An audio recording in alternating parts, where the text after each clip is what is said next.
নমস্কার বন্ধুরা, কেমন আছো তোমরা? আজকে তোমাদের জন্য যে গল্পটি শোনাবো নাম চাঁপাডাঙ্গার বাঁধ। লেখক ষষ্ঠীপদ চট্টোপাধ্যায়। গল্প পাঠে আমি সাধন ঘোষ।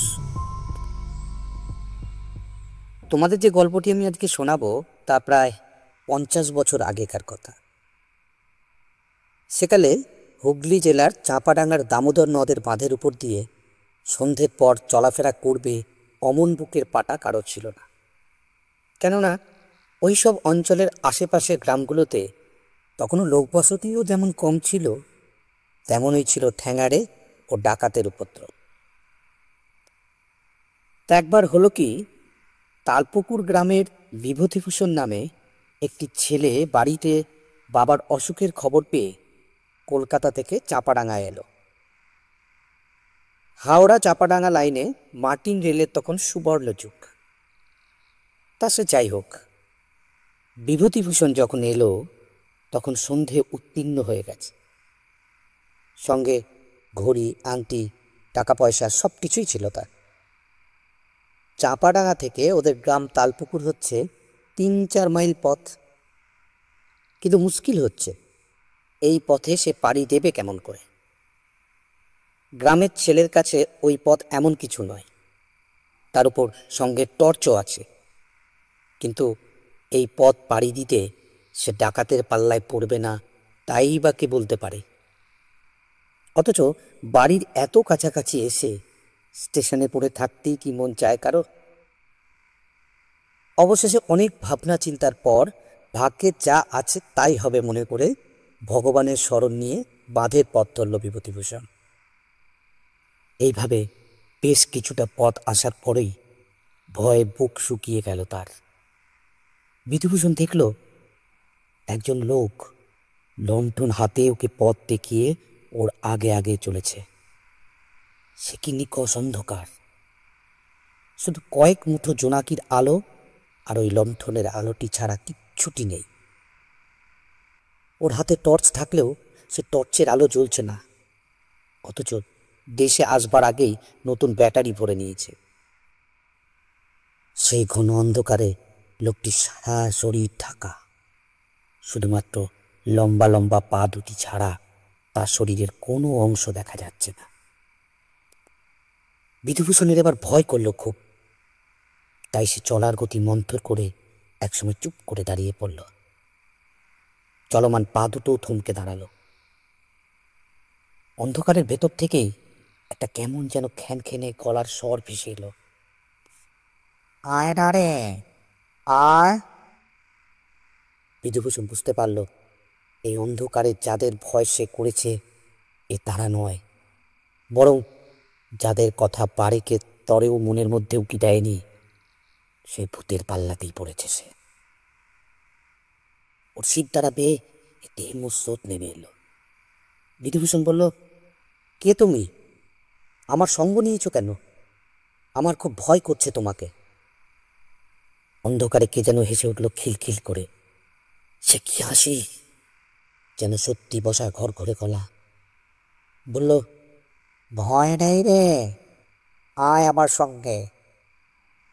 বিধুভূষণ সম্মোহিতের মতো আবার চলতে লাগলো তার পিছু পিছু। বেশ কিছুটা পথ যাওয়ার পর দেখল অন্ধকারে রাস্তার মাঝখানে কয়েকটা ছায়া শরীর পথ আগলে বসে আছে। তাদের চোখের ভেতর থেকে লাল নীল টুনির মতো আলো চলছে। তারা বলল, এই অসময়ে এখান দিয়ে কে যায়? উত্তর হলো, ওকে যেতে দে। তখন ওই ছায়া শরীরগুলো বলল, কাল সকাল হতে তর সইল না, এখন আমাদের রাজত্বে এই অন্ধকারে ও কেন এলো, ওকে জিজ্ঞেস কর। তখন আমার সঙ্গে যাওয়া ছায়া শরীরটি উত্তর দিল, ওর বাবার খুব অসুখ রে, সে শুনে ও দেখতে এসেছে, ওর দোষ নেই। বিধুভূষণের ভয়ে গায়ে কাঁটা দিল। ওর বাবার অসুখের কথা ও কি করে জানল? সেই ছায়া শরীরগুলো বিশ্রী গলায় হেসে উঠল এবার। হেসে উঠে বলল, ওর বাবার অসুখ তো তোর কি? তুই ওর কে? বলার সঙ্গে সঙ্গেই সেই লণ্ঠনধারীর মুখ থেকে আগুনের একটা হলকা ছুটে গেল ওই ছায়া শরীরগুলোর দিকে। ব্যাস, চোখের পলকে সব উধা। আবার নিঃশব্দে পথ চলা। যেতে যেতে হঠাৎ ওই এক সময় দেখতে পেল মশাল হাতে ভয়ঙ্কর চেহারার কিছু লোক বন জঙ্গলের ভেতর থেকে বেরিয়ে এসে বাঁধের পথ ধরে এগিয়ে আসছে। যারা আসছে তাদের শরীর আছে, আর কি ভীষণ চেহারা তাদের! বিধুভূষণ বুঝতে পারল আজ আর নিস্তার নেই তার। কালীচরণের পাল্লায় পড়েছে সে। ওরই দলবল এসে আক্রমণ করবে এবার। ভয়ঙ্কর ডাকাত এই কালীচরণ, যার প্রাণে কোনো মায়া মমতা কিচ্ছু নেই। দলের পুরোভাগেই তখন কালীচরণ ছিল। গম্ভীর গলায় হাঁক দিল, কেউ কে আছে? লণ্ঠনধারী তখন উধাও। বিধু বলল, আমি আমি তালপুকুর গ্রামের ছেলে। আমার বাবার অসুখের খবর পেয়ে আমি আসছি। আমাকে যেতে দাও কালীচরণ। কালীচরণ বিকটভাবে হেসে উঠল। সঙ্গে সঙ্গে শুরু হলো আশপাশ থেকে পৈশাচিক কণ্ঠস্বরে সে কি হাসি! সে এমন হাসি যে হাসি আর থামতেই চায় না। কে হাসে? কে হাসে? কে?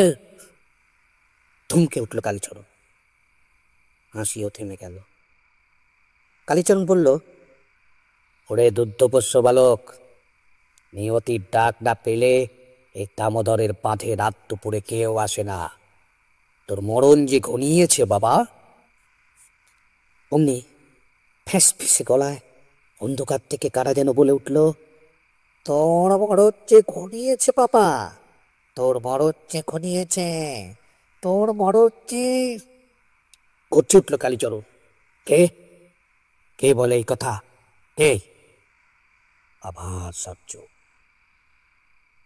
বিধুভূষণ এবার মিনতি করে বলল, শোনো কালীচরণ, আমার সঙ্গে যা কিছু আছে সবই তোমাকে দিয়ে দেব। শুধু শুধু দয়া করে আমাকে প্রাণে মেরো না। একবারও অন্তত ঘরে যেতে দাও। বাবা যে আমার মৃত্যু সজ্জায়, তাকে তাকে একবার শেষ দেখাটা আমাকে দেখতে দাও। আমি যে তাকে শেষ দেখাটা একবার দেখতে চাই। কালীচরণ আবার হাসলো, বলল, ওরে সাপের লেখা আর বাঘের দেখা, জানিস তো আমি সেই বাঘ। ডাক তোর বাপকে, ডাক তোর ভগবানকে, আমার নাম কালীচরণ। বলেই বল্লমটা উঁচিয়ে সচরে ছুড়ে দিল বিধুভূষণের দিকে।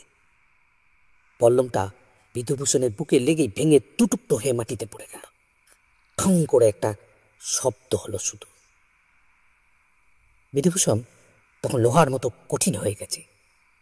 ওর দু চোখে ক্রোধের আগুন। সে রেগে বলল, তবে রে শয়তান, তবে রে, এবার আমার খেলাটা দেখ। বলেই সে বজ্র বাহু নিয়ে ধীরে ধীরে এগিয়ে গেল কালীচরণের দিকে।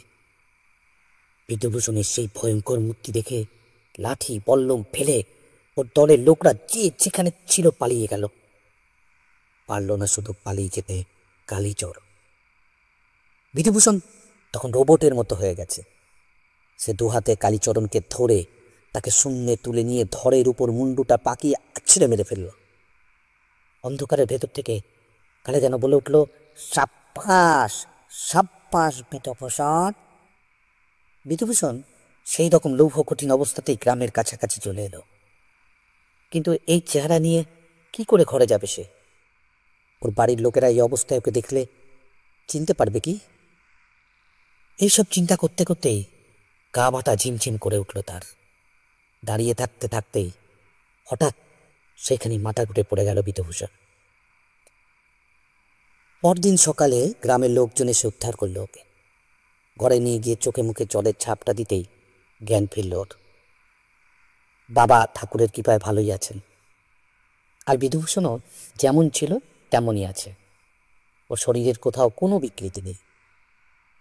তবে কিনা দুধর্ষ কালীচরণ কাল রাতে কোনো দুষ্ট চক্রের হাতে প্রাণ হারিয়েছে। পুলিশ এসে ডেড বডিও নিয়ে গেছে তার। গত রাতে ওই অলৌকিক অভিজ্ঞতার কথা বিধুভূষণ তখনকার মতো কারো কাছে বলল না, এমনকি বাড়ির লোকেদের কাছেও নয়।